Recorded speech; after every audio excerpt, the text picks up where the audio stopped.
everybody. Welcome to the podcast. We are really excited today because we are here to do our fall movie recap.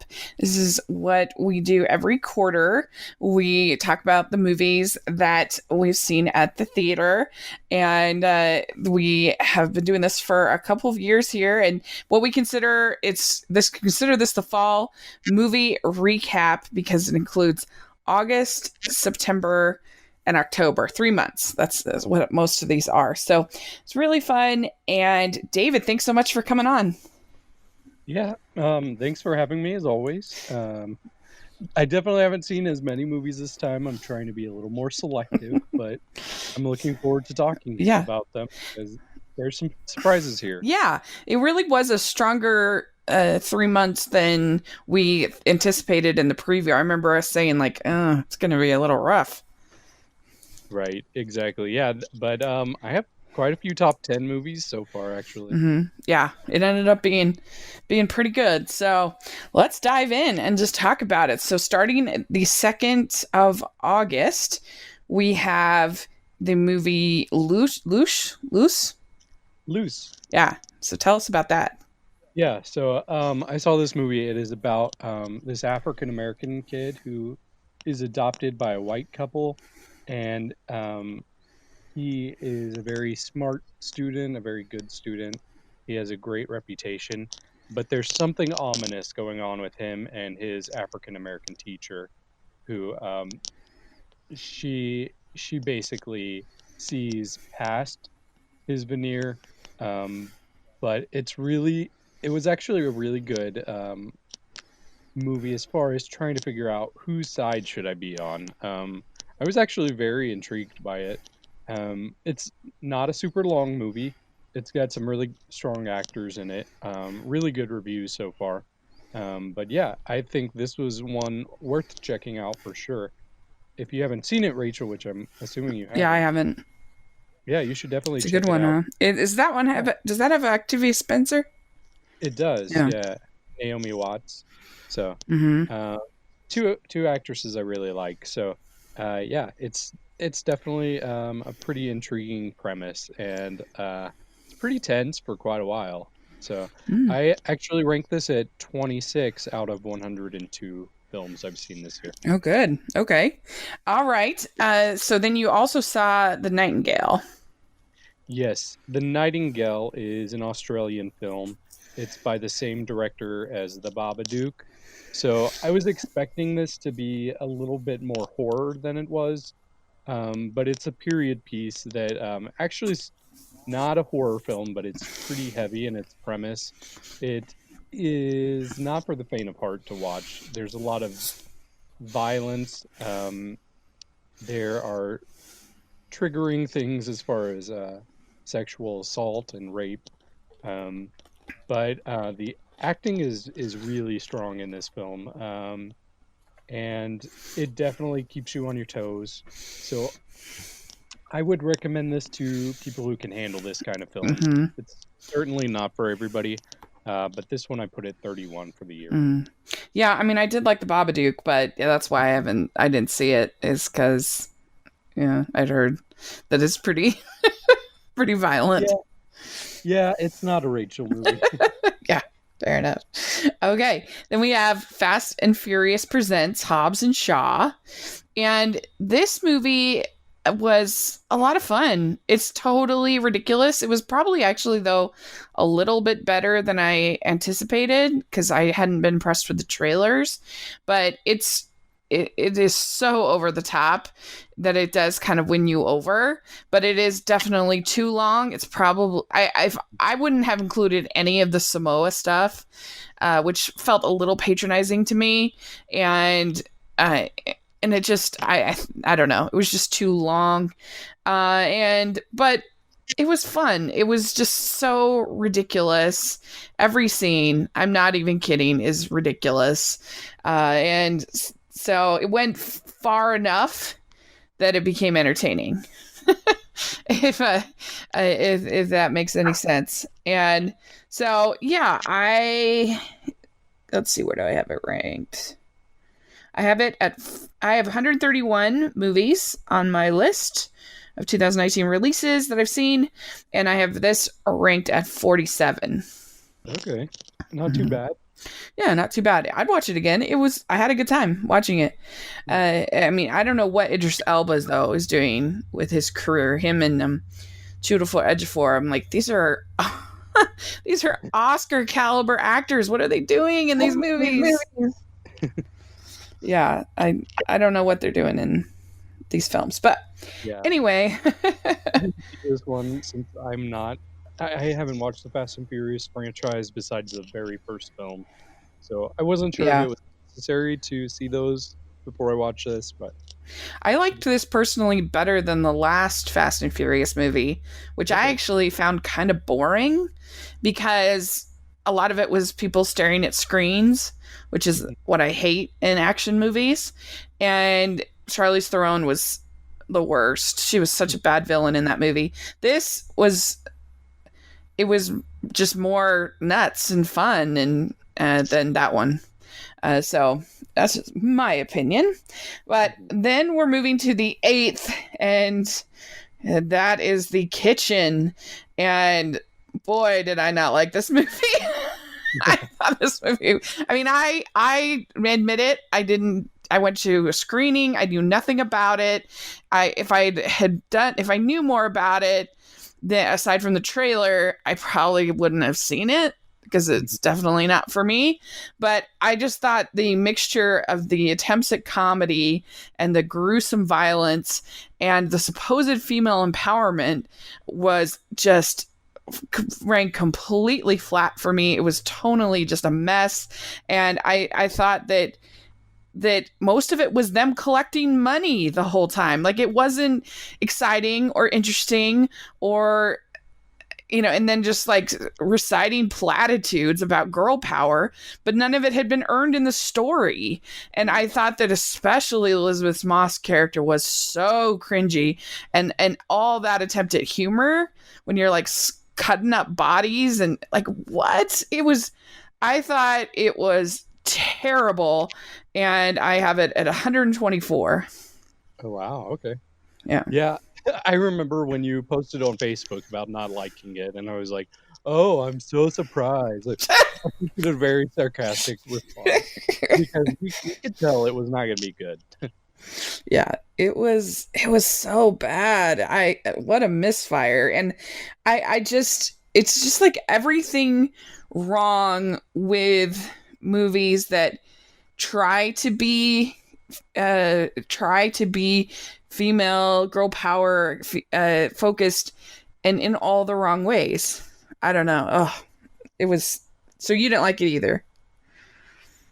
No, well, I didn't see it. So. Oh, you didn't see it? No. Yeah, it was. I saw what you thought, and I was like, okay, I don't need to waste my time. Yeah. Good. I'm glad I did a great service. It was the worst. I hated it. All right, moving on to on the 9th, we had Dora and the Lost City of Gold. And I don't know if you remember in our previous show, I said there's so much potential for breaking the fourth wall and doing really funny things, and I don't think they're going to do that at all. Well, to my great surprise, they totally did. They did what I wanted them to do, what I didn't think they were going to do. And I actually ended up really enjoying it. I thought it was, and granted, I went with my friend and her niece, and I think I probably enjoyed it a little more than I would have, just because it was such a fun experience, and particularly just she enjoyed it so much. And when you're watching a movie that's made for children and the children are enjoying it, that definitely helps a lot. But I don't know. I thought it was really funny and crazy. And when they become animated, that was really bizarre, and I enjoyed it. And I don't know. I thought the script was funny, and I don't know. I liked her, just sort of how innocent she was. Right. And I thought that worked. And I don't know. I was way better than I expected. So okay. I have it at 44. Okay. Yeah. So I didn't hate this movie, but I'm not familiar with Dora the Explorer. I didn't get any of the references. One of my friends that was with me got it, and he would explain things to me.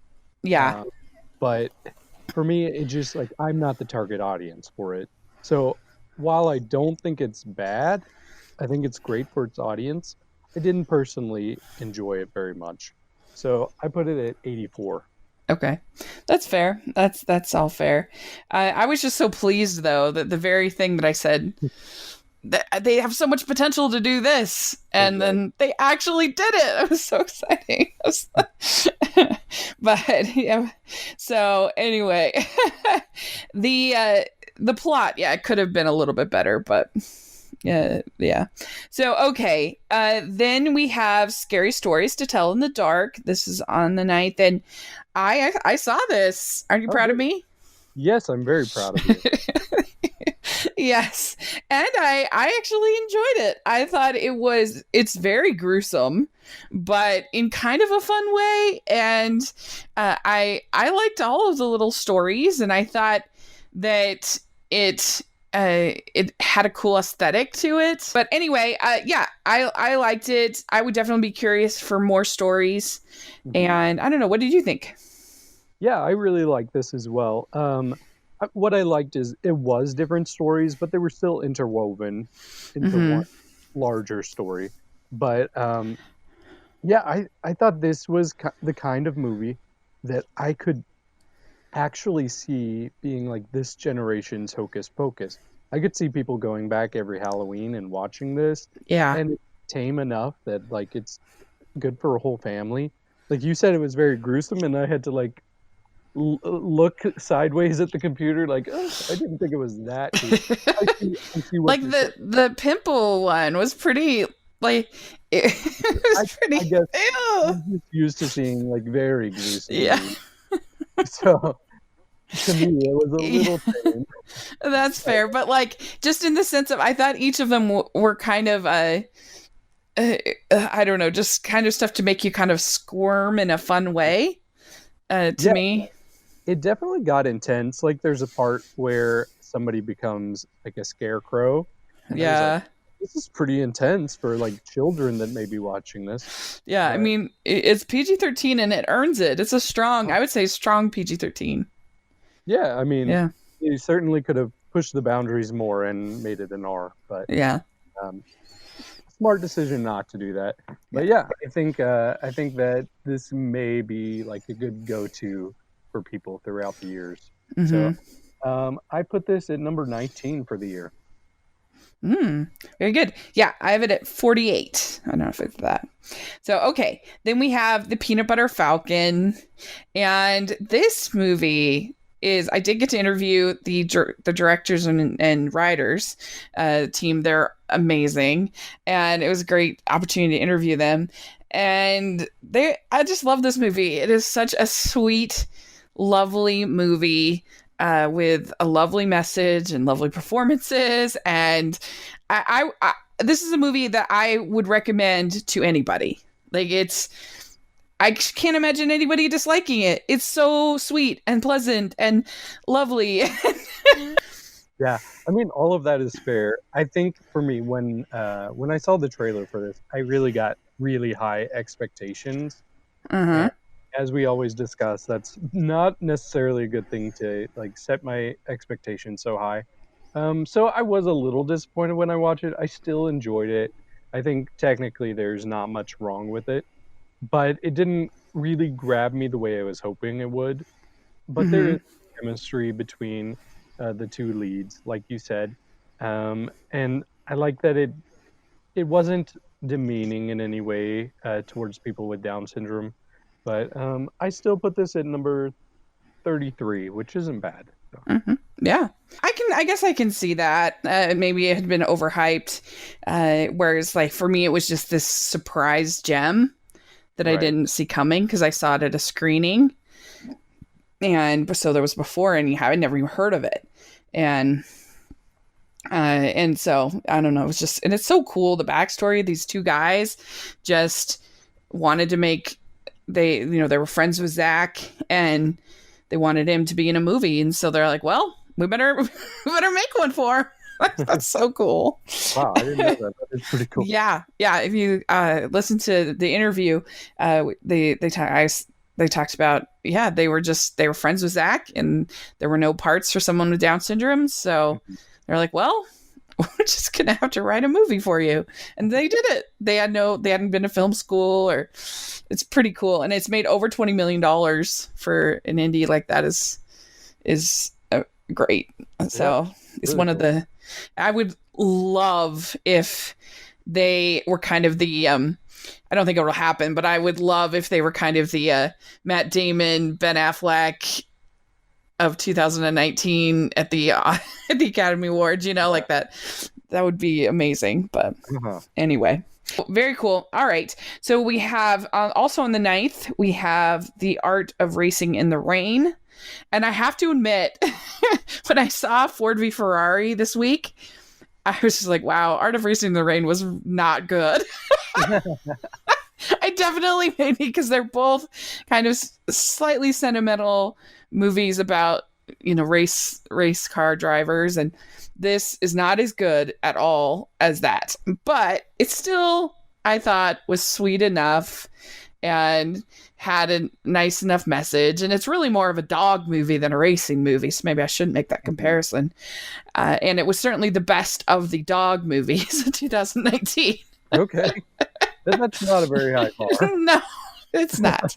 But nevertheless. And so it was serviceable if you want like a kind of a tearjerker movie. Like if it was on like TBS or whatever, like it's fine.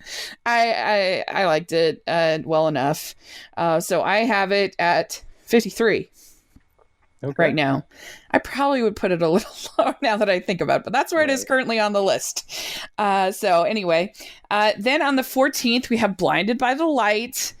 I love this movie. I think it is just such a wonderful depiction of when you're a teenager and you get that first inspiration from something, and you just become kind of obsessed with it, and it just really speaks to you in that way. And I think we've sort of lost that appreciation in a lot of ways for that experience because of just toxic fandom and all of that kind of stuff that we have now.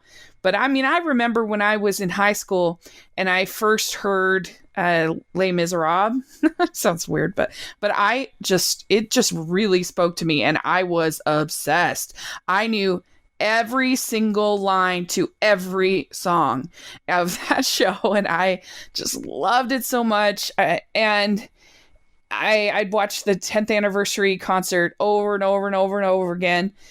And there's just something great about that experience. And I thought it really captured that joy so well. I thought it was funny. I thought the relationships were really sweet and authentic. And I liked the way that it sort of portrayed the music. Because I'm not even that big of a Springsteen fan, but it was more than that. It was about the experience of him connecting with music. And so I love it. I think it's a great movie. I've seen it 3 times this year, and I have it at number 4 in my ranking. One of my favorites. Yeah, I think I like this as much as I could have, considering I'm not a Springsteen fan at all. Mm-hmm. And I get your point. It's a little bit more universal than just relating specifically to being a fan of Springsteen. But yeah, there was definitely a lot of fun to it. I think part of my problem is that it kind of blends into Yesterday, which isn't really fair to this film. But I mean, they both came out kind of close to each other. Yeah, that's fair. Like, I try to think back about specific scenes, and I'm like, wait, which film was that in? So, but yeah, I did enjoy it. I certainly didn't like it as much as you. So I have this at number 36. Okay, that's pretty high. Yeah. Yeah, I wish it had done better. I was bummed because they did try to give it a pretty big rollout, and it didn't do well for him. So too bad. Yeah. Yeah. So, okay. Then we have the Angry Birds movie too. And I also got to interview the producer and director of this movie. So check that out on my channel. And that was really fun. But I like this movie. I think that the plot is just blah. It's not a great plot, but I thought it was funny. I laughed. Ended up seeing it twice because I knew I was interviewing the director, and I saw it and liked it and wrote my review before I interviewed the director. But nevertheless, I still wanted to be prepared, and I don't know. I just thought so many of the jokes landed, and I feel like it's kind of my Hotel Transylvania 3 of 2019. Like, I know there's not like the best movie ever, but it just made me laugh. And so I enjoyed it. And I thought particularly any joke involving music landed for me really well. Whether it was like the Lionel Richie joke or the Jimmy Buffett joke, or I don't know, whenever they worked in music, that was funny to me. And so I don't know. What did you think? Or did you see that? I did see it. So I'll be honest, I was watching this and I just had such a hard time paying attention and I was getting sleepy.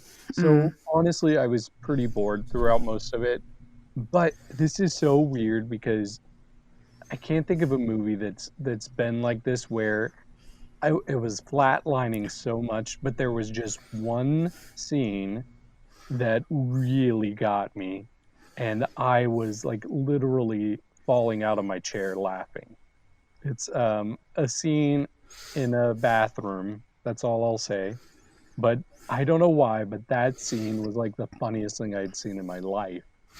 Yeah, that one was so funny. Also, the short, big hair before the movie was excellent. I thought so good.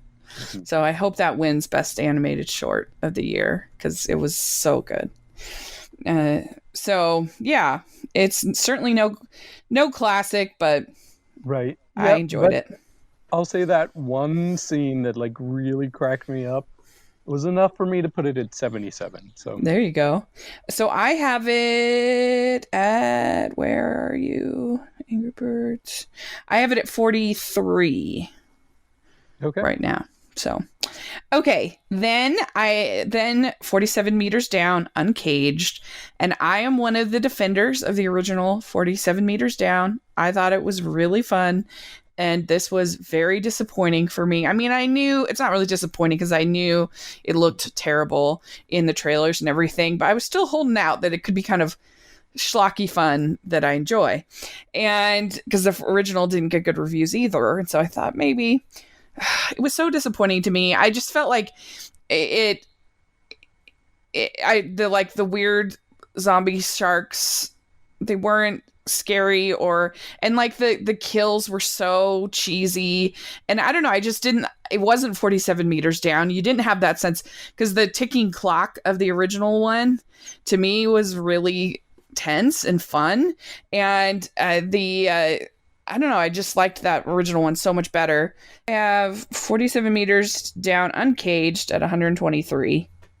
Okay. And so one of my least favorite. Right around the kitchen. Yeah, right ahead of the kitchen. Yep. I have it at kitchen 124. So. Yeah. And I didn't see this one. I certainly didn't like the first one as much as you. So I could tell this was going to be worse. So I was like, I'll pass.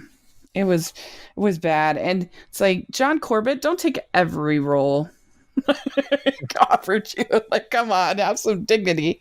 But okay, then there's Good Boys on the 16th. What did you think of this? Yeah, so Good Boys, I'd seen the trailer so many times, and I was a little bit nervous for this one because it just felt like that formula that we've seen a lot, or I've seen a lot, with these kind of raunchy comedies with teenagers, except this one we have preteens. There were definitely some funny parts in the trailer, but I was like, is this as good as it gets? But I was pleasantly surprised. It actually had a lot of heart to it. I laughed throughout. My friends enjoyed it a lot. It was just a lot of fun. It certainly is pretty raunchy, so it's not for everybody. They take the humor as far as they can, considering there's a bunch of 11 and 12-year-old boys in it. But yeah, I like this a lot. I put this at 24. Oh, good. Okay. And then we have Where'd You Go, Bernadette. This was a movie I think we previewed like 3 times. It kept getting delayed. And, Richard Linklater, what I think Richard Linklater does great is the way that he writes very natural dialogue between characters. You feel like they're just talking as normal people. And so it really, to me, it draws you into the characters because you feel you can relate to them. And so I love his dialogue. And I think there was some great Linklaterian sections of this movie, but I hated the book. And I think that the problems of the book are still problems with this movie. The characters are so selfish. They're so insufferable. And you're supposed to feel sorry for Bernadette because she's not able to like express her artistry. And so that causes her to be this terrible person. And I'm like, no, I'm sorry. Life is not perfect and you have to make adjustmts. Hardly anyone gets to live out their perfect dream. And it is not an excuse to be a terrible human being. And I hate the character Bernadette. I mean, the other characters were slightly better, but she's just the worst. And Cate Blanchett is good, but I didn't enjoy this film. It's well made for what it is, but not for me. I have it at 93. Okay. Well, I definitely agree with you on all of your points there. I thought her character was icy, and I just couldn't really get behind her. I couldn't get behind her motivation. It just seemed extremely selfish. Like, she made this huge mistake, and she couldn't just own it. But yeah, it really didn't work for me. I was nervous that it would feel like a book adaptation, and it did. Mm-hmm. I thought there might be a bunch of narration over it, and luckily they didn't go down that route. But still, it didn't really do much for me at all. So you have it at 93. I have it at 94. Yeah, it wasn't good. So then we have Ready or Not. You guys see this? I did.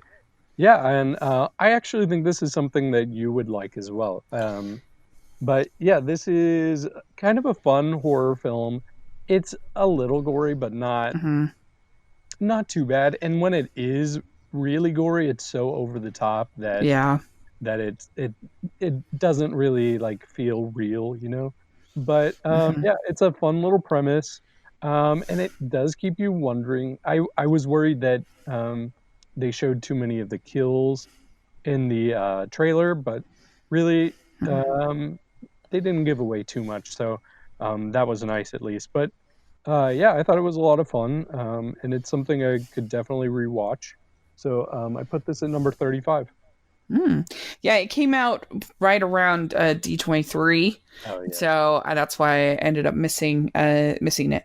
But I definitely want to catch up to it eventually. So then there's The Overcomer that I saw, and this is by the Kendrick brothers, and it stars Alex Kendrick as this coach who is forced to coach cross country, and he ends up working with this African American girl who has asthma but is a good runner.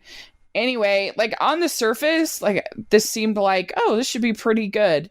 Faith-based film, like should just be basically a faith-based version of a sports movie, which I love underdog sports movies.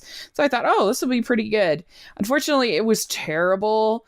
The script was really bad, and Alex Kendrick is not a great actor. He shouldn't have had him do it. This is maybe John Corbett should have taken this role instead. I don't know, but he wasn't good. I kept on wondering why his wife wasn't the major character. She was way better. And then you have Priscilla Shire, who is a like motivational speaker. She's popular in she's popular in the evangelical world, this woman, but she's been an actress in a bunch of these movies. She was in War Room and a bunch of other ones, and she's not an actress. She's probably a great motivational speaker, but there's a hilarious scene where she's trying to help the African American girl. And she's like, here, I'll help you to pray. And so she's telling her the words of the prayer, right, to say. Right. And the girl finishes the prayer, and she says, that was a beautiful prayer.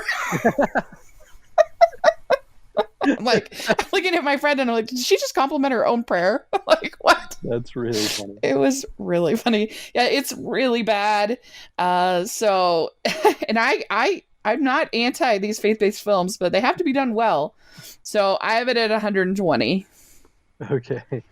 Yeah, I didn't know much about this, so I'm glad you saw it. Yeah.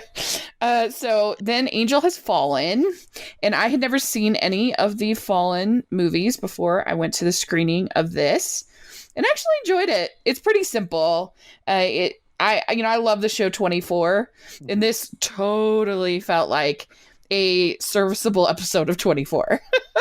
You got basically the Jack Bauer type that's on the run, that they think that he's done something wrong, but of course there's a mole in the in the agency, and that's really the one who's done something wrong, and there's a betrayal and whatever in the action, and it's a little more violent than 24, but it's very similar, and I like 24, so I thought it was fun. I enjoyed it. I have it at 67. Nick Nolte is fun as his dad. He's kind of a splashy role, and so yeah, if you like that kind of thing, I think you'd like it. So 67.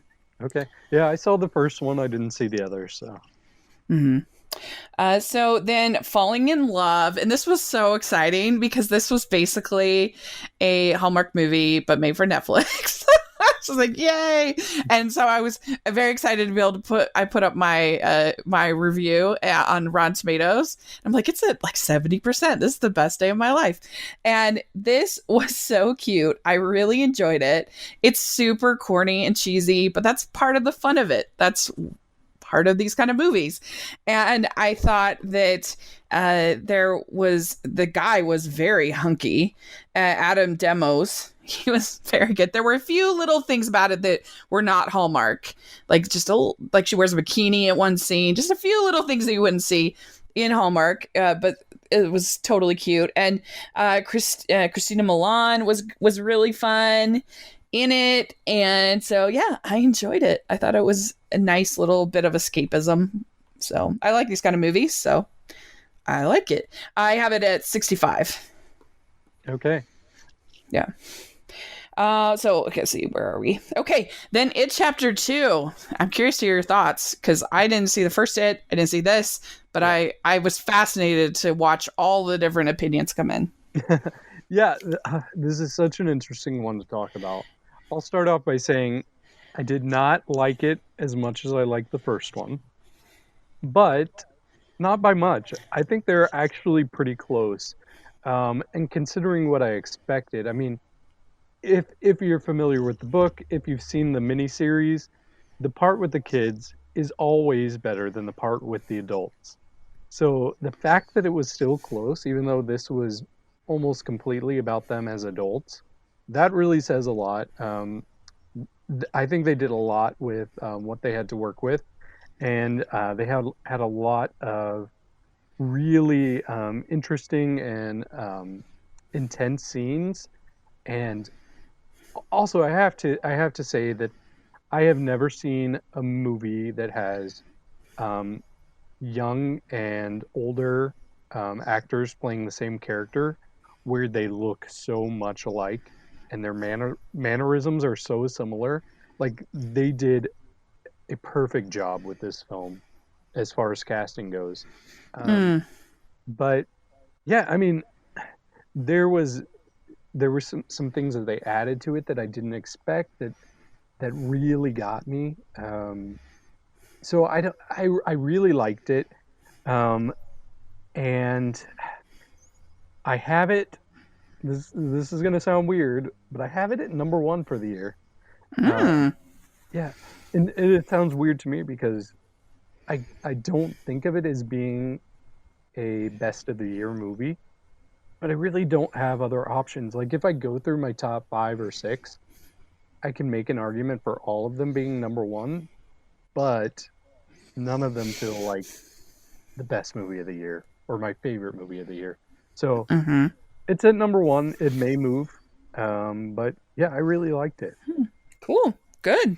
Yeah, my brother actually liked it as well. So they're definitely its defenders for sure. So yeah, you liked it better than say Endgame or something like that, huh? I mean, they're number one and number two right now, so Okay. it's pretty Yeah. close. Interesting. Cool. Good. All right. Then there's Can You Keep a Secret? And this is my type of escapism rom-com done wrong. Uh, the attempt for some reason Sophie Kinsella's books, which I love, cannot be made into good movies. I don't know what the problem is. Because I didn't like the Confessions of a Shopaholic. They ruined that. The book is so good, and I hated that movie. And then this was really bad. I mean, Tyler Hoechlin is very hunky, but that was about all the movie had for it. I didn't think they had any chemistry. I thought that all the attempts to make it R-rated were super off-putting and just tonally did not work at all for me.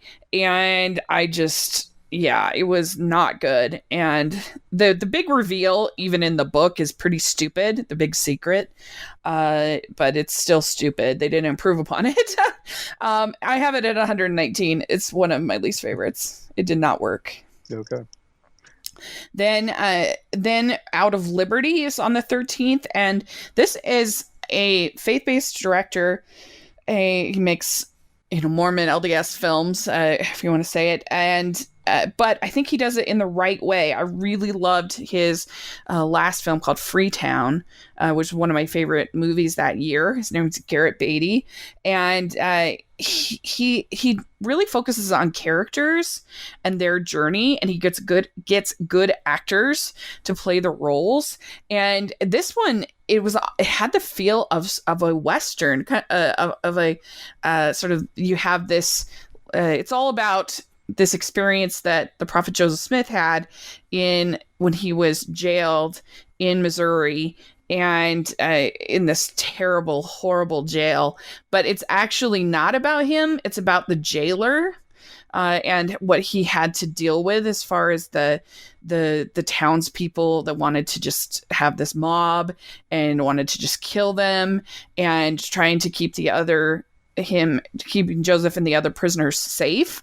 And so I thought that was a really interesting angle to take it at. And I thought the acting was all really solid. I thought the script was really solid. I mean, the big moment that we know of in our faith, when he received a revelation in the jail, it's actually pretty quiet and soft, and doesn't take up that much of the time of the story. And I thought that was really impressive. And when you compare it to something like The Overcomer, I mean, it's just, there is no comparison. It's so much better. And I think that this is a faith-based film that I don't think you have to know anything about the Latter-day Saint faith or anything about Joseph Smith. I think it's just about interesting characters. So I really enjoyed it. I thought it was excellent.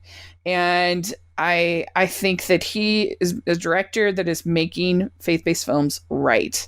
And he's all three of his movies are all about people in kind of a confined space, confined in a moment of extreme tension, and the faith doesn't really help them that much as far as miracles or things like that. So anyway, I have it at 21. You've watched a lot of movies that I haven't even heard of. Yeah. Then we have on the 13th, we also had, talk about another extreme, we had Hustlers.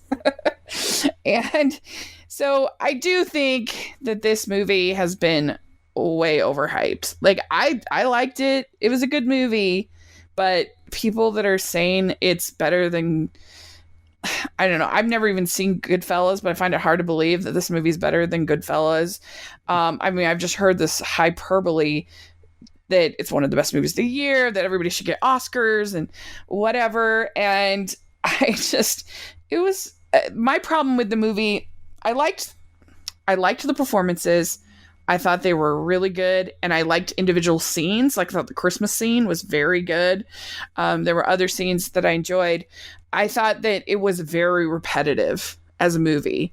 Like I don't understand. We would just get during the high times, we get dancing scene, dancing scene, dancing scene, dancing scene. And I didn't really see why those scenes provided more character growth. And then once things go bad, we get drugging scene, drugging scene, drugging scene. And they were all the same. So I don't understand kind of what we were supposed to get different from each scene of them, drugging a guy. And there was the one that was different, that was actually a guy that was on hard times and wasn't the jerk that the others. That was the only one that was different. They were all the same. So it's I like it. I don't know. I do feel like it's way overhyped. So I have it. Where do I have it? Hustlers, where are you? I know. What did you think? Why I look for that? Yeah, so I see what you're saying. I know I've heard a lot of talk about an Oscar for Jennifer Lopez, which I think she was great, but I don't see it being an Oscar-worthy performance. And I would say that the movie wasn't super plot-driven, but at the same time, I had a lot of fun watching this, even more than I expected. I thought the characters were really well developed and likable, even though they're doing pretty despicable things if you think about it. Yeah, I couldn't help but root for them. So yeah, and I mean the dancing was pretty incredible. mm-hmm. It just really worked for me in a lot of ways, more than I expected it to. So Yeah. I have this pretty high for the year, but I can understand why somebody might not like it. But I mean, I went fresh on it. I liked it. I don't know. I said in my review, I was like, manage your expectations, because I feel like, I don't know. Yeah, and I guess that's what I did. I managed my expectations going into it. So, Mm-hmm. And it surpassed them. So I put this at 22. Okay, good. I have it at 69 Okay. right now. 69 for this movie. Okay. Yeah, I do.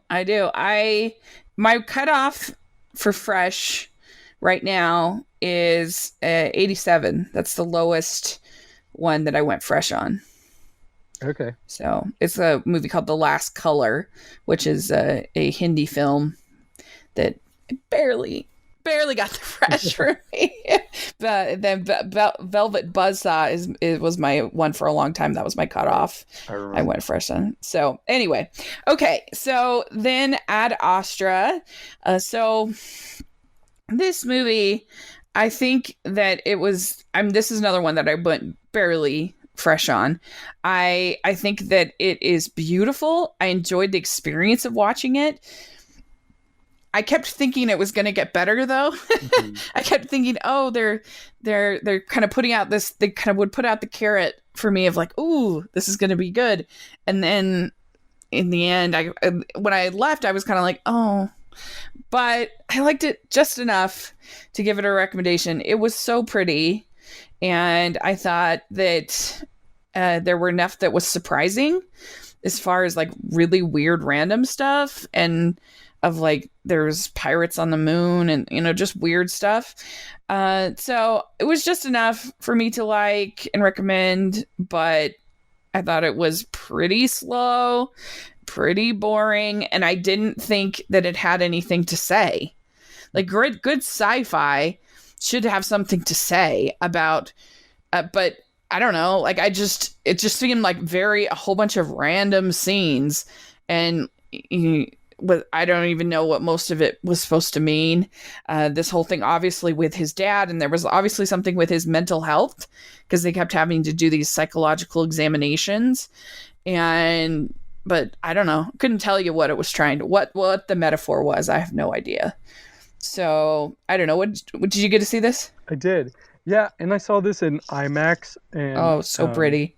Yeah, it was great to watch it in IMAX visually. But as far as the story goes, I think there's definitely this kind of movie that we've seen done much better. Movies like Gravity and Interstellar. But Oh no, for sure, yeah. yeah, but it's weird. I didn't hate it, but I do get that it was a bit boring, and I do think that Brad Pitt was a bit one-dimensional. His character was, um, but there were still some scenes that really grabbed my attention, like the pirates on the moon or Mars, whatever it was, and random space baboons that took me off guard. Yeah. But yeah, I think it's good visually, and that's its main appeal. But I put it at number 43. Okay. So I have it at 77. Okay. And I actually realized I didn't have it on my ranking, so I just added it at 77. So now I have 132 Yeah, in I my probably ranking. put it too high, to be honest. So, all right. Then there's an anime film called Promare that was really great. I absolutely loved it. If you have any kind of like sensory issues with like strobe lights and stuff like that, you wouldn't want to watch it because it's very spastic. Like it's done, all the animation is done in a very geometric style. And it's just kind of a lot at the screen. But I found that very like visceral and exciting, and the story was really good about this. It's this sort of dystopian, I guess, world where you have these people they're called the Burnish, and they basically are kind of like the X-Men, kind of. They have these powers, and the people are taught to hate and fear the Burnish, and there's a whole group that is that are basically like the fire department, but their whole thing is to hunt down and kill the Burnish and get rid of the Burnish. And so the characters are kind of, there's definitely like a metaphor about how we're sort of trained to think about people and look at people. And also it's just like a super exciting action movie. The visuals were just so insane and crazy and exciting. And I thought it was great. The music is great. It's just a really cool animated film. I have it at number 8. Okay, wow. Mm-hmm. Yeah. Yeah, it was really good in my opinion. So then we had Downton Abbey on the 20th, and this exceeded my expectations. I thought it was, I mean, I love the show. And so obviously I was going to enjoy the movie, and it was so much fun because my friend had this whole party and we all dressed up and we had tea and sandwiches and talk. And then we went to the movie. It was so much fun. But even so, I don't know. I just love the way that Gillian Fellows writes these characters, and the cast is so great. And I can't really separate myself from being a fan of the show. And I don't think it necessarily even had to. Like, I don't think there's anything wrong with people saying, this is the market for this show. There you go. You know, we're making a movie for them. But so I don't know what other people would think that aren't into the show, but I just love Maggie Smith in it. I thought it was sweet. I thought it had heart. I thought it was funny. And they just did a great job. And so I have it at number 15. Wow. Very high. Mm-hmm. Mm-hmm. I really liked it. Can she get an Oscar nomination here? I could see it. I wouldn't be shocked. I mean, she was nominated for an Emmy almost every year, I think, that the show was on. So I could see it. It's a pretty supporting actress. I think is gonna be a pretty tight race. So I don't know, but it's possible. They love nominating the dames whenever possible. So very true. Did you see it or no? No, I didn't. I've never really been into Downton Abbey. I've never seen the show, so I didn't think it would make sense to watch the movie. Yeah. I have known a few people who enjoyed it and hadn't seen the show, so it's accessible enough, I think. But for fans, it was very well done. They knocked it out of the park. Right. Anyway, and I love, period pieces and costume dramas are my favorite. So then we have Abominable, and I'm a little bit mixed on DreamWorks comedies. A lot of times they're not my favorite, but to my pleasant surprise, this I thought was such a sweet little movie. It was much better than I expected. It was beautiful. The animation was great. I thought the music was wonderful, and yeah, it's a story we've seen a lot with the child finding an alien or a creature or a dragon or something like that, and kind of protecting it, and we've seen that a lot, but it's a trope that works for me pretty well and I enjoy. So it worked for me here, and I thought the characters were really sweet and funny, and the villains weren't my favorite. That's the flaw, I guess, of the film, but I thought it was a pretty sweet little animated film, and I have it at 26. Okay. Yeah, I thought it was pretty good. Visually, it looked great. I did like most of the characters. There were a couple that I wasn't crazy about. The one thing that I found strange was the rules that they have, or the dynamics for this abominable snowman, and how it just doesn't match anything. The magic. Yeah. Like, it could have been any other creature that they just made up. Yeah, that's true. So I thought that was a little odd, and a lot of its magic just seemed for plot convenience. Yeah, which is fine. That's fair. That's fair. Yeah, I wouldn't expect too much from like a kids film or a family film, but it was just a little confusing that like there were so many things that just it could conveniently do just to help them get out of whatever situation they were in. But for the most part, I still enjoyed it. But I put this at number 53. Very good. Okay.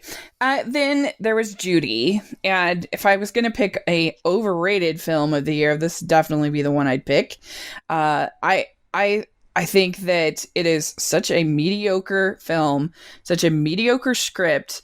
I've seen this story a million times, and yeah, Renee Zellweger, she looks like her. And when she's speaking, she sounds enough like her, but her singing sounded nothing like Judy Garland. That was very irritating to me. And I just thought this was so bland and right out of every other biopic that you've ever seen of a like aging rock star. Or I mean, we just saw Bohemian Rhapsody the year before. I mean, and that was better than this. I thought it was. They had a little movie on Lifetime on Olivia Newton-John this year, and it was better than this. I'm serious. It was better. It was better. Maybe not better acted, but it was just a better movie. It was better put together. It was more interesting. It surprised me more. Maybe that's just partly because she's had the weirdest life ever, but it was just better done. And they also did one on Lifetime called Patsy and Loretta, on Patsy Cline and Loretta Lynn. That was better. It was more interesting. The script was just not there on this at all. I have it at 107. I do not think it deserves any Oscars or anything like that. Yeah, I'll agree with you there. I don't think it's necessarily an Oscar contender, but I didn't think it was that bad. What I did like about it was that they didn't take us through her whole life. They mostly stuck within like a span of a couple months of her life, and and the flashbacks, which I think were important. I didn't think that girl looked at all like Judy Garland when she was Wizard of Oz, though, so that was a little distracting. But yeah, and I like that it didn't take us up to her death. It just showed us her struggles, and it really helped me get behind her, even though I was like, oh, she's an incredibly selfish woman, but she's still trying. So I like the dynamics there. Her singing did not sound like Judy Garland, but I was able to get over it, which I was afraid I wouldn't even be able to get past that. but I did. So it was fine. I didn't think it was great. I didn't think it was bad at all. So I put Hmm. this at number 47. Cool. Okay, good. Then Joker. So I didn't see Joker. I thought long and hard about it, but and if it gets nominated for Best Picture, I will watch it because I watch all the Best Picture nominees. But I just decided, like, after what I went through with Shazam, I just couldn't do it. I just thought I just can't put myself through that experience again because I really didn't think it looked like my kind of thing. Right. And maybe I would end up loving it, but I just didn't want to go through that experience again. Unless it gets nominated for Best Picture, then I will watch it. But anyway, so that's what I made for my own mental health. I said, you know what? I'm taking a pass on this. There's plenty of other people who will watch it. Like me. So, yeah. Yeah. So I think that there's a very high expectation in my mind for somebody who's going to play the Joker after Jack Nicholson and Heath Ledger doing Yeah. such a good job. But honestly, I think Joaquin Phoenix, he was pretty close. He's like in that tier for sure. I think I still like Heath Ledger the best, but he did a great job. But to me, this isn't even like the Joker that we know from the Batman universe. This is kind of something different, and I really appreciated that about this film. That it really took a lot of its own creative choices, not related to the DC universe.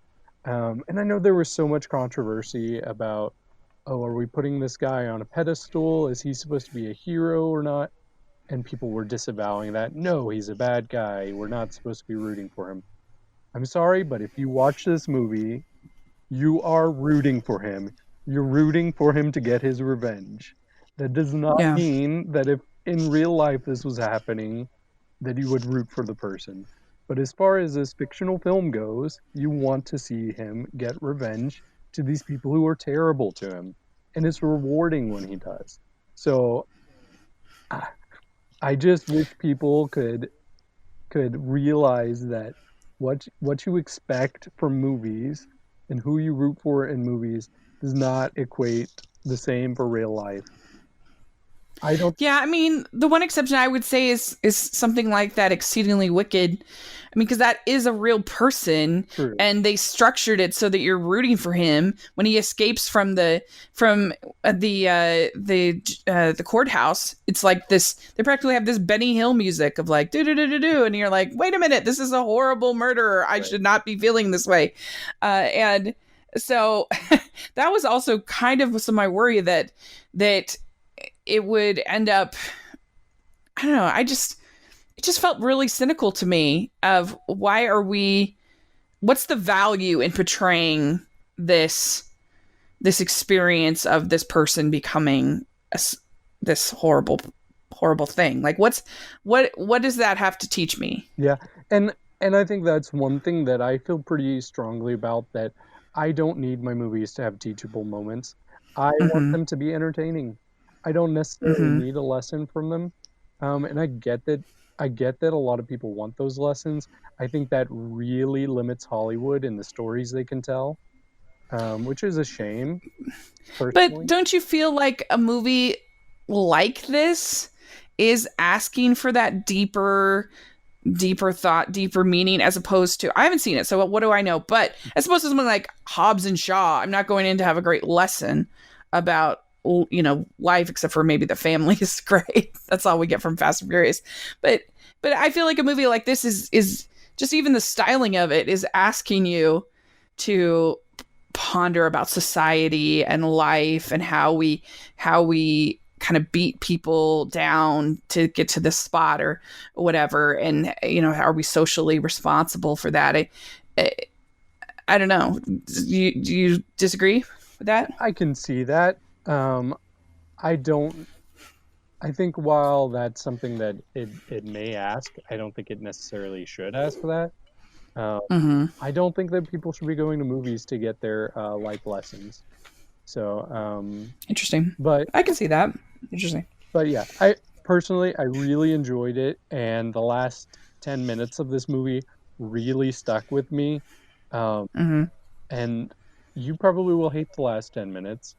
And I know a lot of people in society will hate the last 10 minutes because I think people are going to feel conflicted because we're seeing him really take this dark path, but there's something in us that's rooting it on. And I'm Mm-hmm. not going to be ashamed about it. I was rooting him on to get his Mm-hmm. revenge. So it was very satisfying for me.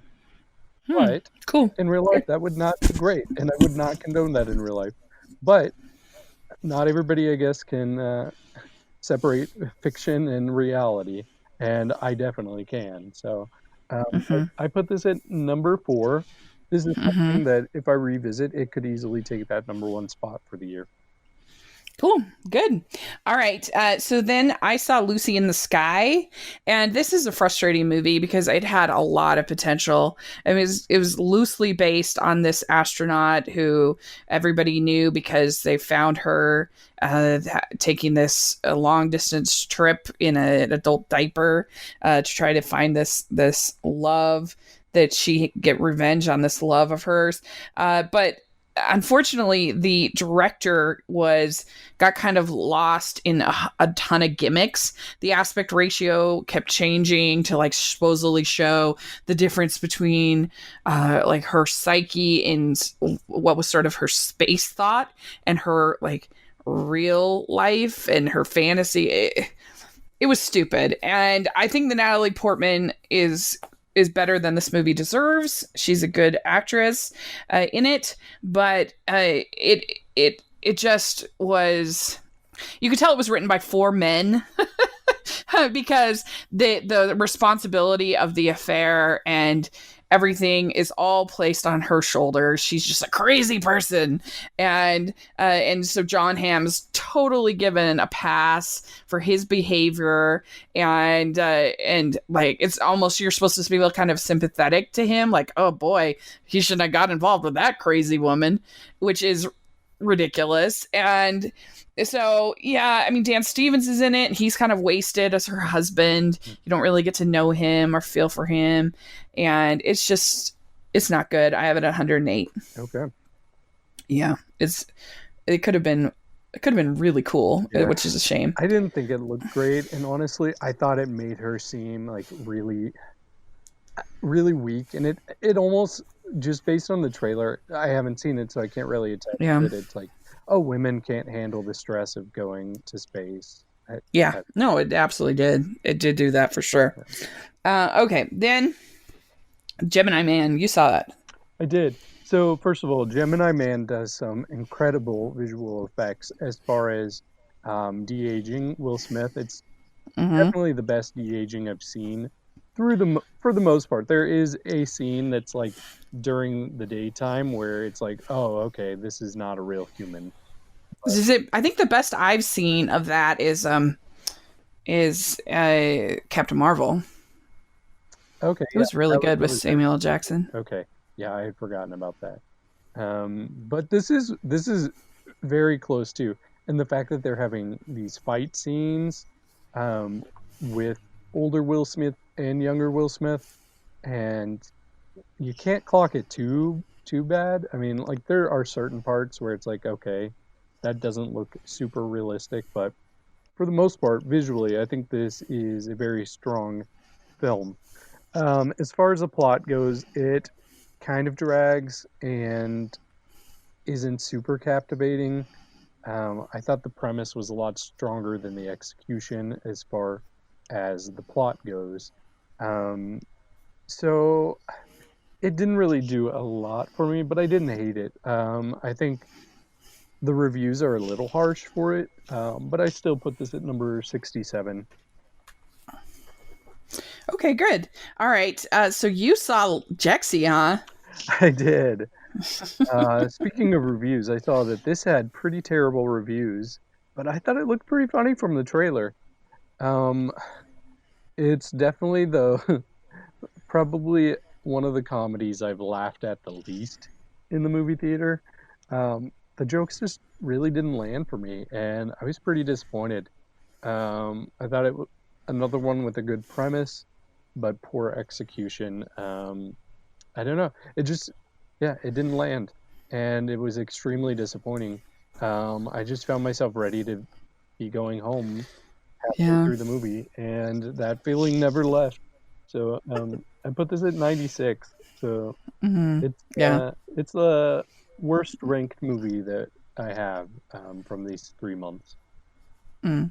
Yeah, it looked really, really bad. Mhm. And then, what is Little Monsters? Yeah, Is that one of mine or that's is one of that mine. one of your?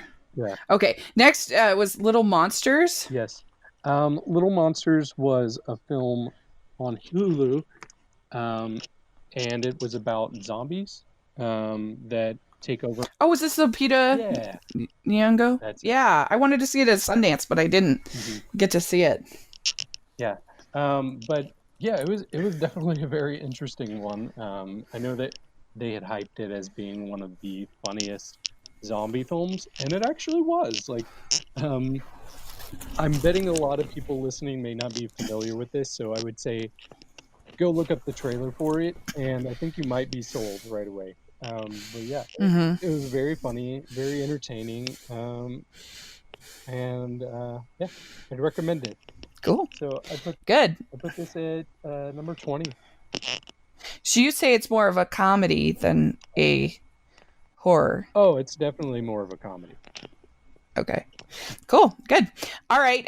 Then we have Parasite, and I really enjoyed this movie. I think if you were wanting to introduce somebody to art house cinema, I think this would be a great recommendation because I just it has its sort of tense moments. It's more there's a little bit of gore at the end, a little bit of blood or whatever at the end, but it's more of a thriller in sections. But it is also quite funny, and I thought that it made its points about sort of social inequality and class, that we still have a class warfare kind of thing, and some of its points without beating you over the head with it. Like if I compare this to The Dead Don't Die from this year, this is a million times better to me. Whereas that one, it literally had a narrator saying what you feel about class and consumerism and whatever, which was awful. This I really liked it a lot. I thought it was just such a original movie, such an interesting movie. The performances were great, and it combined so many elements in such a seamless way. And I felt like there wasn't really a villain. Like you kind of hated everybody, but you kind of liked everybody in the same thing. So it's one of my favorites of the year. I have it at number 3. Okay. Yeah, I just watched this past week, and I pretty much agree with everything you're saying here. And it's weird. This is another one where people are doing things that aren't good. They would not root for in real life, but I was absolutely behind them in this film. Um, But I don't think the rich family. I felt. I didn't feel like they were villain. Like no, you, in so many movies, you get the corporate, horrible, unfeeling guy. Usually, it's a bad man of business. These were sweet they people, were. but just detached. Right, they were. And it was almost like, oh, this mother is so dumb that she almost deserves this to happen to her. So I don't feel bad for her. Do you know what I mean? Like, Hmm. Yeah. oh, you're this naive, then you kind of deserve to be taken advantage of like this. But yeah, I mean, I really love the characters. It kept me guessing. It definitely takes a bit of a turn in the last half or third that I didn't really see coming. And I know that's something that they've kind of hyped in the trailers, that it will keep you on your toes. And yeah, I really liked it a lot. Yeah. I put this at number 14. Yeah, it's really good. I think a lot of people that maybe even see the trailer and think, "Ooh, I don't know, I wouldn't like it." If they just gave it a chance, I think they actually would like it Yeah. because it's really not that scary, really at all. And it's, I don't know. I just think that it's a tricky film to maybe market effectively, but if people just gave it a shot, I think they'd really like it. For So, sure. okay. Then we had the Addams Family, and this is animated cartoon. And I guess I'm an outlier in this one. I enjoyed it. I thought enough of the jokes were funny. It also had a bunch of music jokes that made me laugh. And I liked the visual style.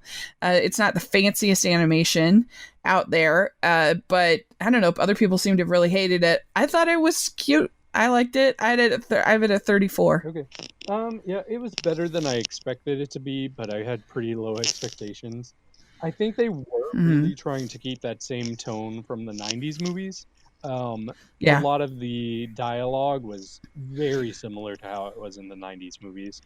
So I Yeah. appreciated that. One thing that bugged me was how Wednesday was animated. She looked so different from the rest of the family, and it was a little Yeah. distracting. I can see that. I also don't think the villain was great, and their motivation wasn't very strong either. So that was probably the weakest part for me.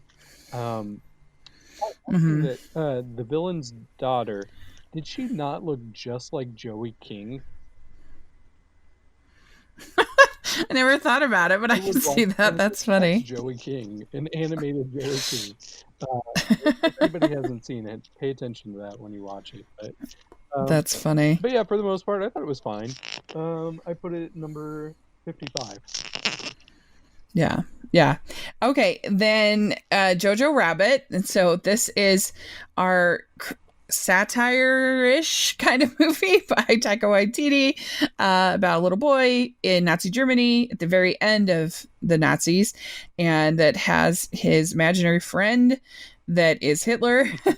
And this is a weird movie. Obviously, it's not going to be for everybody, but I thought it totally lived up to the hype for me. I thought it was really ended up being really sweet and funny. And I loved Thomasin McKenzie as this girl who's that he unexpectedly comes in contact with, this Jewish girl. She was so good. And I loved Scarlett Johansson as his mom. I thought that she's such a good mom. Really good.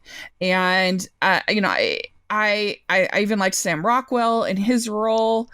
It's one that I'm kind of anxious to see again because it just makes bold choices and is interesting and got me thinking.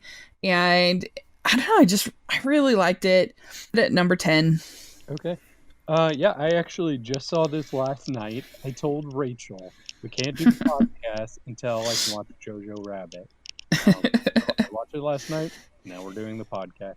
So, but yeah, I really enjoyed this. I did have very, very, very high expectations, and it might have been slightly under them, but it was pretty close, actually. I thought the kids in this film, they were all great. Yeah. I really like JoJo's little friend. He had some of the funniest lines. So good. Yeah, he was pretty hilarious. But yeah, even the actor and heartbreaking at the same time. Yeah, that's one thing is tonally, like there were times where I'm like, should I be crying or laughing? I don't know. Yeah. So it was a little confusing there, but I'm not gonna hold that against the film. I think that's kind of a credit to the film. Yeah. But yeah, I mean, man, there's a lot that I wish I could talk about, but I don't want to give anything away. But yeah, this is something I look forward to watching again, and this is a real contender, along with a few others, to take that number one spot of the year. I have it at number 5. Great, that's awesome. Okay, then we had Maleficent, Mistress of Evil. So I hated the original Maleficent so much. Hated what they did to all the characters. I hated the cheap attempt at basically like turning her into this victim of this man, which was weird because she's supposed to be a strong character. I just hated the original.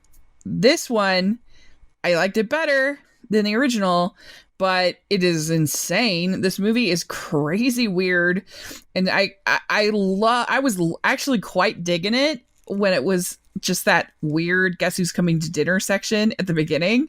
Like that was so weird. And And I do think it's a pretty movie. Some of the cinematography is some of the best I've seen all year, to be honest. I thought there was some, particularly there's a whole section where she's basically on this like giant nest, and you get this monochromatic look of this white nest with this with her obviously all in black, and it looked really beautiful, I thought. So I do feel like I give them a little bit of credit because I think they really tried to make a better movie and they went for it. This was not a cash grab of just some like throwaway sequel. So I wanted to give it fresh. I really did. But once they got into war movie zone, it lost me. It was kind of boring and I just didn't think it was an interesting story. And I thought there was just some weird stuff. Like, who is this movie made for? There's this extended sequence where basically they turn this church into this gas chamber for the fairy people. And I'm like, what is happening? It was so bizarre. This woman playing this organ, and she was like so crazy. And yeah, Michelle Pfeiffer is good in it. Angelina Jolie is good in it, but I couldn't go fresh on it. It was too slow, that whole war part, and the ending didn't work for me. I have it at 90. Okay. Yeah, this is an interesting one. I wish I could map my enjoyment throughout the film. Yeah, me too. There are like extreme highs and extreme lows, and like it was like a roller coaster for me. But it sounds like, honestly, in a very opposite way to you. Oh, interesting. Like I actually did enjoy the battle scene. I like the world building a lot, or the creatures that are like Maleficent. The beginning part, even up through that dinner scene, it really wasn't working for me. It wasn't until it really started branching out and showing these other creatures that it started to get Yeah. and it was really like near the end where there was seemingly like a very bold choice that the film made that my enjoyment was at its absolute peak. And then it kind of backtracked, and I was like, wow, okay, so you're not going to be brave, you're not going to do something really bold. So that kind of ended it kind of in the middle. But no, I didn't hate it, and I actually did like it better than the original too. So my other computer with the rankings is locked up, so I don't know if it ranked, but I think it was at like 55. Okay. Yeah. It's like I said, it's almost because my fresh thing is 88. So I was really close on it just because I just admired that they really made this weird movie. It's a very strange movie. But anyway, so then The Lighthouse, and this is not an art house cinema film that I would recommend to somebody to start watching art house cinema, but I still really liked it. It's definitely a movie that I can imagine watching a bunch of times just because I was never really sure what was real and what was a dream and what, I don't know. I feel like it's kind of a puzzle, and I find that interesting in movies. And it's beautiful. The black and white is so beautiful. It's a weird movie, but I enjoyed it. I have it at 52. Okay. Yeah, cinematography, it's definitely getting an Oscar nomination, I think. Yeah. Some beautiful shots in here. And I actually like leaving the movie, I have no problem seeing both of the actors get Oscar nominations. I thought they were both very strong with their acting. Yeah. My roommate thought it was way too over the top with the acting, but I mean, I thought it fit the characters, especially Willem Dafoe's character. I thought that type of person would be so over the top with their mannerisms and theatrical. There's one monologue that he has with shadows being cast up on his eyelids, and it really worked for me there. what I was disappointed with is I don't think there was a very strong plot line. If I had Yeah. to describe the premise to somebody, I don't think I could very easily do that. I mean, I would just basically say it's about two people who get cabin fever, I Yeah, guess. yeah, but still, I think that's a little vague. I mean, Yeah. I get that that is a gist, but yeah, the plot was not as strong as I would have liked it to be. Um, but ultimately, I did like it. I think I do need to give it a second shot because I'm really struggling, um, like with how much I liked it or if I dislike it. It certainly wasn't what I wanted it to be, but right now I have it at 48.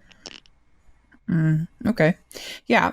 All right. Then Zombieland 2 Double Tap. You saw it? I did. I'm a huge fan of the first Zombieland movie. So I've always been hoping we'd get a sequel, and we finally did. And it actually did not disappoint. I don't think it's as good as the first, but the humor is still there. The dynamics between these characters, they're still strong. They've added a few new characters, and I actually really enjoyed those. Especially there's this girl Madison. She's really ditzy, and in the trailer, I thought she looked like she would be awful, but I Mm-hmm. really liked her character. She had the strongest laughs for me and my friends. We were all cracking up every time she spoke. Um, but yeah, lots of creative zombie kills. Um, there's there's a zombie that gets killed involving the Leaning Tower of Pisa. I'm not gonna spoil it, but you might be able to guess. But yeah, I thought it was a lot of fun, and I'm glad that they didn't rush into making a sequel. They waited 10 years. They waited till they had something worth making, and I really enjoyed it. So I put this at number 7. Okay, cool. Good.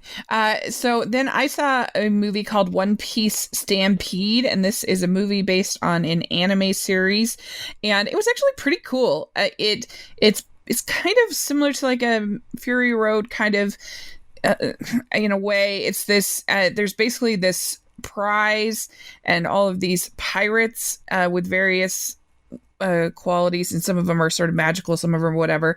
Anyway, there's all these characters that are all in this race looking for this treasure, and you get to kind of see, and it's very spastic, it's very crazy, but I enjoyed it. I thought it was interesting and entertaining and very visually different.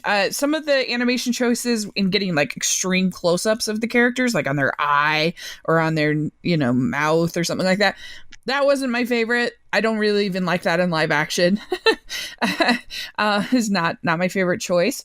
But overall, I enjoyed it. It made me interested to watch the series. I have it at 78.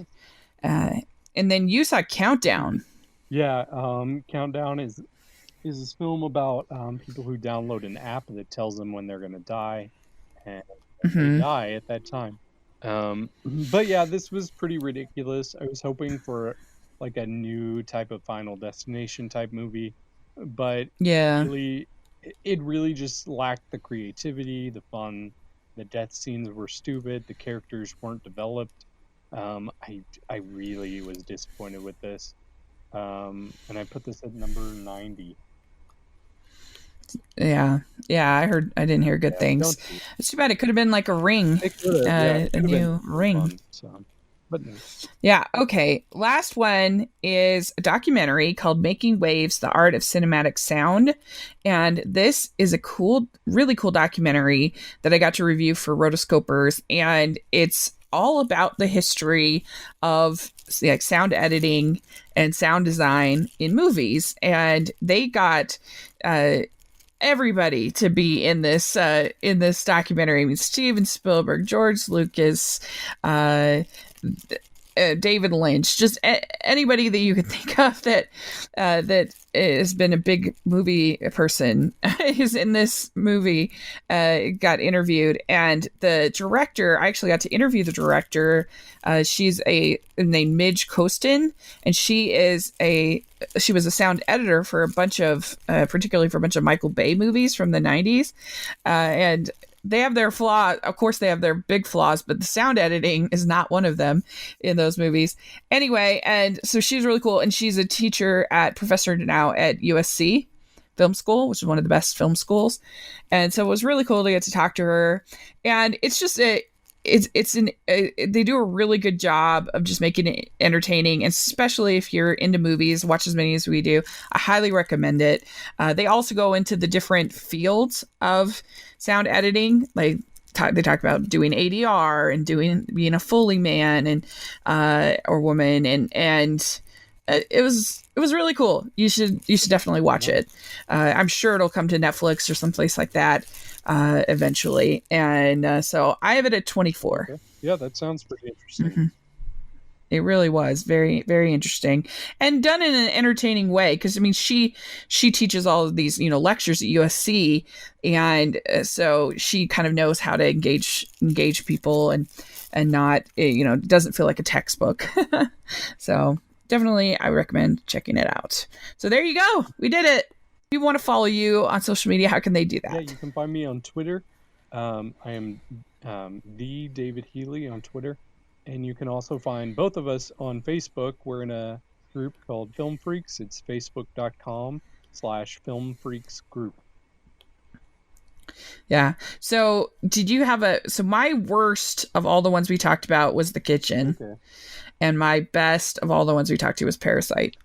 Yeah, for me, the worst was Jexy. And I'm going to name 5 that I think are worth watching. Oh, yeah, your top 5. I'm going to say It Chapter 2, Joker, Jojo Rabbit, Zombieland 2, and Parasite. Nice. Very good. All right, great. Yeah, you can find me at Rachel's Reviews, all of our social media, iTunes, YouTube. And if you're listening on iTunes, please leave us your ratings and reviews. If you are listening on YouTube, please give us a thumbs up and subscribe to the channel. And then also check out Hallmarkies podcast. We are covering everything for Christmas. We'll probably end up covering over 100 movies by the end of this time with various co-hosts and different things. So it's pretty intense, but I'm so excited about it. So definitely check that out. We're having a lot of fun. All that will be in the description section. And so thanks so much, David. I really appreciate it. And we will talk again soon.